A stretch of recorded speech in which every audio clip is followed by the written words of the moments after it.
In 2018, Starfield was revealed to hungry Bethesda fans everywhere. While this adventure would be based in the future, many were wondering if we'd have to wait till the in-game year of 2330 to play it. Luckily, that wasn't the case, and the space RPG is on the brink of release. What's interesting about a game like Starfield is that, similar to Fallout and Skyrim, the experience is largely what you make it. I went into the game with little expectation. I was mostly looking forward to seeing how Bethesda as a team has evolved over the years. That said, this is an experience that gives you what you put in. All your actions are rewarded, but frustrating menuing and lack of tutorials will leave many in the cold depth of space wishing for a lifeline. Before we get into the review, we'd like to thank our Patreon supporters for making this possible. Please take a second to check out patreon.com/noisypixel to support independent game journalism. Oxygen's good? Just do what you did last time, and you're fine. Follow my one simple rule. Hella, what's my one simple Listen rule? to Lynn. Boss lady knows best. Okay. He's just a big baby.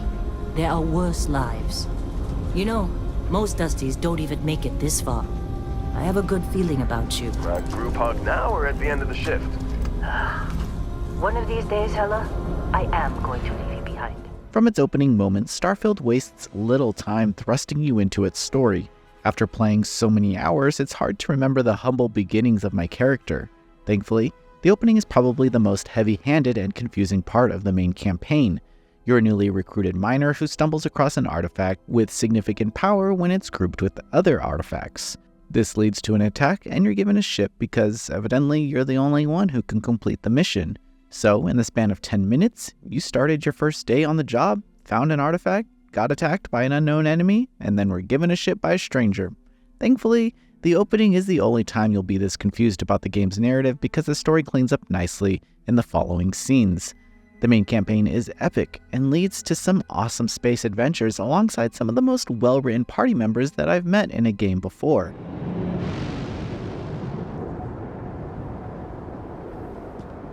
All right, Captain. Are you ready to become a citizen of the United Colonies? Bethesda really knows how to craft a universe and make each character, no matter their role in the plot, have a story to tell. The sheer scope and dedication to detail in crafting such a grand experience that the player can even alter based on their in-game choices deserves applause. There are many deep, introspective moments of discovery paired with a sense of silliness and humor that makes these characters feel real. What's more interesting is how the party and the NPCs react to events. Perhaps it's just a few lines, but they'll comment on your actions or local happenings. While I feel like the game can be enjoyed from beginning to end by only playing the main campaign, there are so many things to do to distract you from that path. However, that requires you to know how to play a Bethesda game. Nothing is explicitly taught to you on how to navigate dialogue choices, what causes negative or positive impacts during dialogue, which items are needed and why, explanations on storage, explanations on general exploration, and material farming. Let's just say this game sucks at teaching you what to do. There are a few tutorials on navigating the menus and piloting a ship, but the core of what makes Bethesda games enjoyable has been left out. I can recall Fallout 3 having an excellent tutorial of the basics weaved into the opening chapter, but here, you're thrown into space within a matter of minutes. So, looking at this from the perspective of someone who knows how to play a Bethesda title is your best bet to hit the ground running. Further, if the developer was trying to craft this game for the core fans of their previous titles, then they nailed it.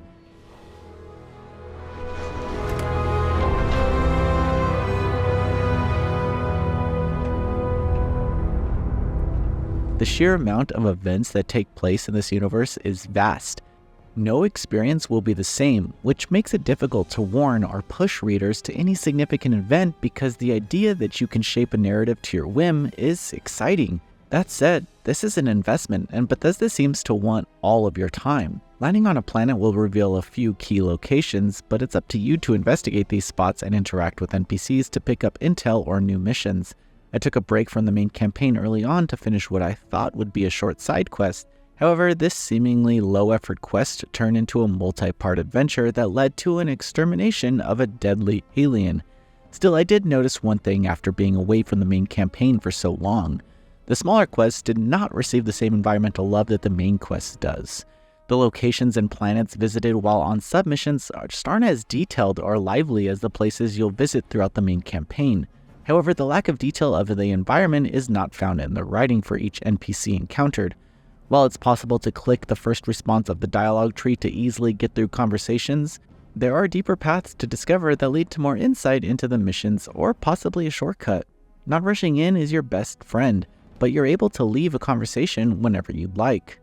Character skills and traits also come into play while you navigate this universe.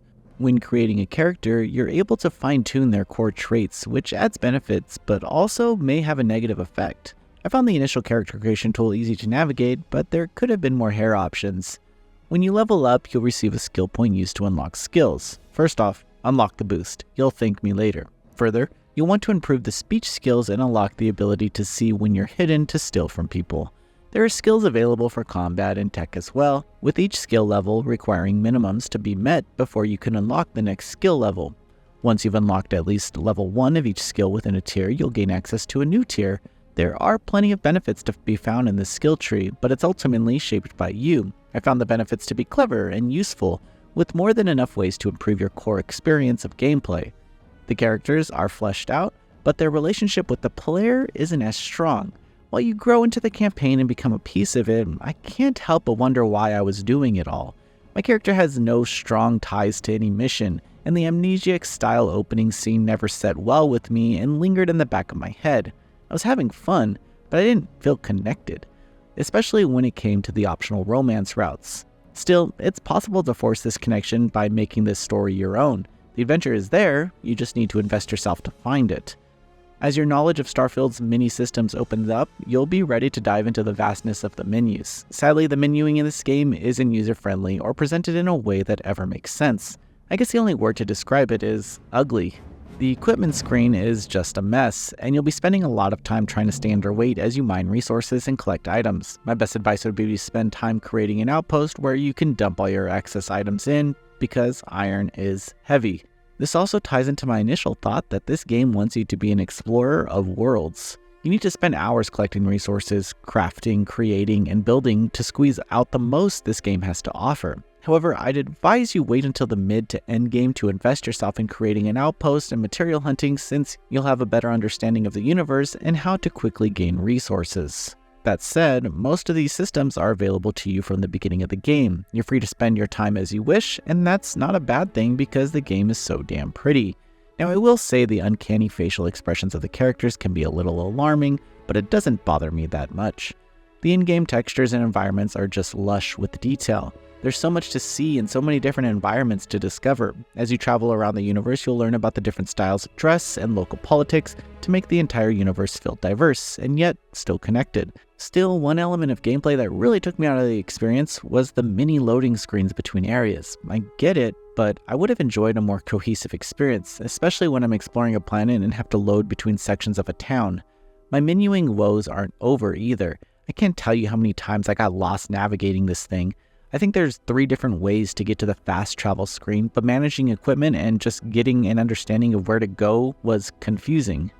The shortcut wheel is pretty interesting as it allows you to equip a large number of weapons. However, this requires you to favorite them. I feel like these options should have been separated, where I'm allowed to equip to the shortcut wheel, but also favorite weapons I don't have equipped, so I don't accidentally destroy them. Firefights are pretty fun, as there are usually multiple ways to go about encounters. While enemies early on seem like they take 50 shots just to take down, this does become balanced once you gain access to more powerful weapons, skills, and modifiers. The enemy AI is decent, but they still manage to do some goofy things from time to time.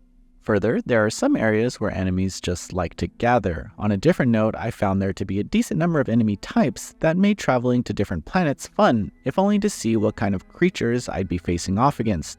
The combat mechanics extend into space, where you can get into a dogfight. Don't be concerned if you suck at this during your first encounter. I was more confused than I ever been in a game. Basically, your ship has points that you have to allocate to various areas of the ship. You're essentially powering up parts, which allow you to control the power of weapons, your shield, and the speed. However, you'll learn that if you turn everything down, you can get past enemies, and this approach does work, but it leaves you vulnerable. My suggestion is to get the tracking skill early on. This allows you to aim at a specific part of the enemy ship to cause damage.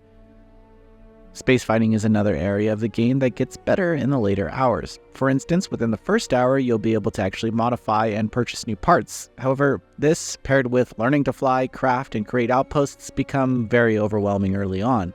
Luckily, you can forget about it all for most of the journey, and when it becomes necessary, you'll have all the information to jump in and understand what your ship needs. This did cause me to want to restart my game to know everything I knew 30 hours in at the beginning of the adventure, but I didn't. The amount of possible experiences to be had is up to you. Starfield's main campaign becomes the tutorial for the real adventures that await players who put in the time. It's an experience unlike any other, and it feels very Bethesda. There are issues that I have with how items are managed or how difficult it is to fast travel sometimes because I'm lost in the menus, but none of that stopped me from being eager to jump in the game each day and see what I can find. What makes reviewing Starfield difficult is how much our experiences will differ. I tried my best to play the game as a casual player would, but I can't really get a grasp on how one would approach a game that opens up completely within the first hour. The experience as a whole is undeniably fun, but you have to be open to hands-on learning. Further, many of the systems don't really need to be touched to get through the campaign. Bethesda clearly put all their ambitions into this experience, and they all seemed fleshed out, which puts even more pressure on this review. I'm sure you won't read a review that approaches Starfield the same, which only emphasizes that this is a unique experience whether it's for you or not. Starfield is a true space adventure that only Bethesda can deliver. It's an experience catered to the fans of large, expansive RPG narratives, but this one takes it a step further to stretch across an entire universe. There are minor systems and menus that cause confusion, and the lack of real tutorials paired with a flimsy opening holds back the first few hours. Still, the experience is undeniably memorable, and the writing for NPCs make up the best moments. Although the many systems can be overwhelming, this is a game full of discovery for all who play. Noisy Pixel is giving Starfield an 8 out of 10. Thanks for watching. Noisy Pixel is run by a group of gamers providing independent gaming coverage through news, reviews, previews, and more. Check out our Patreon to help support our continued growth, and subscribe to keep up with all our future content.